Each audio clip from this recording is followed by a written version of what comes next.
ஸ்டாலின் அவர் என்ன தப்பு செஞ்சாரு? டிவிகேவை கண்டுக்கவே இல்ல, தலைவரை பத்தி பேசவே இல்ல. தம்பிங்களா திமுக, நீ பில்டிங் ஸ்ட்ராங்கா இருக்கிற மாதிரி உன் கால் எப்படி ஆடுன்னு எனக்கு தெரியும். என்ன சேகர் பாபு அப்படிதான் பார்க்க நெஞ்சு பரபரன்னு இருக்கும், காலு பார்த்தா நடுங்கிட்டே இருக்கும். என்ன அதான் பயப்படாதீங்க, ரவுடித்தனம் அதெல்லாம் பயப்படாதீங்க, புரியுதுங்களா? அவர் யாருன்னு எனக்கு தெரியும், எனக்கு நல்லா தெரியும். ஆதி மூலம் எல்லாம் எனக்கு தெரியும். 21 முன்னாடி என்ன பண்ணிட்டு இருந்தாரு எனக்கு தெரியும்.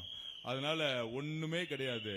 அப்படிப்பட்ட செந்தில் பாலாஜி கரூர்ல நின்று கையில் 5000 கோடி பணம் இருக்கு, ஆள் பணம் இருக்கு. கரூர்ல அவர் தான் பிஸ்தா பருப்பு எல்லாம் சொல்லுவாங்கல்ல, எல்லாம் சொல்லுவாங்கல்ல.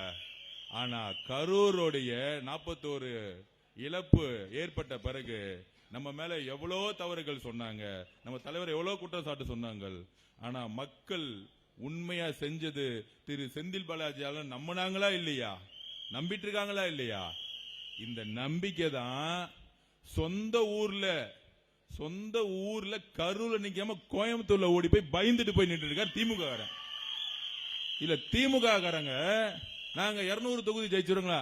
செந்தில் பாலாஜி தொகுதியை மாதிரி கோயம்புத்தூர்ல நின்று இருக்காங்க. எப்படிப்பா நீங்க 200 தொகுதி ஜெயிப்பீங்க முதலமைச்சர் அவர்களே? இப்ப தெரியுதா யார் யாரெல்லாம் பணத்தை எடுத்து அரசியலுக்கு வராங்கன்னு நினைக்கிறாங்களோ, யாரெல்லாம் ரவுடித்தனம் பண்ணி மக்களுக்கு இடையூறு செய்யறாங்களோ அவங்கள மக்கள் தூக்கி போட்டுருவாங்க. கலைஞருடைய மகன் அழகிரியோட மதுரையில ரவுடித்தனம் பண்ணவங்க தமிழ்நாட்டில் யாராச்சும் இருக்கிறாங்களா?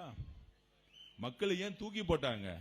மக்கள் சாமானியர்களை தலைவர்களா இருப்பாங்க, ரவுடிகளை இல்ல. நீங்க எழுதி வச்சுக்கோங்க. இந்த தேர்தல் முடியும் பொழுது சேகர் பாபு தண்ணி குடிச்சு ஓரமா உட்கார்ந்துட்டு இருப்பார். 26ல ஓரமா உட்கார்ந்துட்டு இருப்பார். பயப்பட வேண்டாம். நமது சின்னம் விவசாயி. விவசாயி சின்னத்திற்கு வாக்களிப்போம், வருங்கால தலைமுறைக்கு வாழ்வளிப்போம்.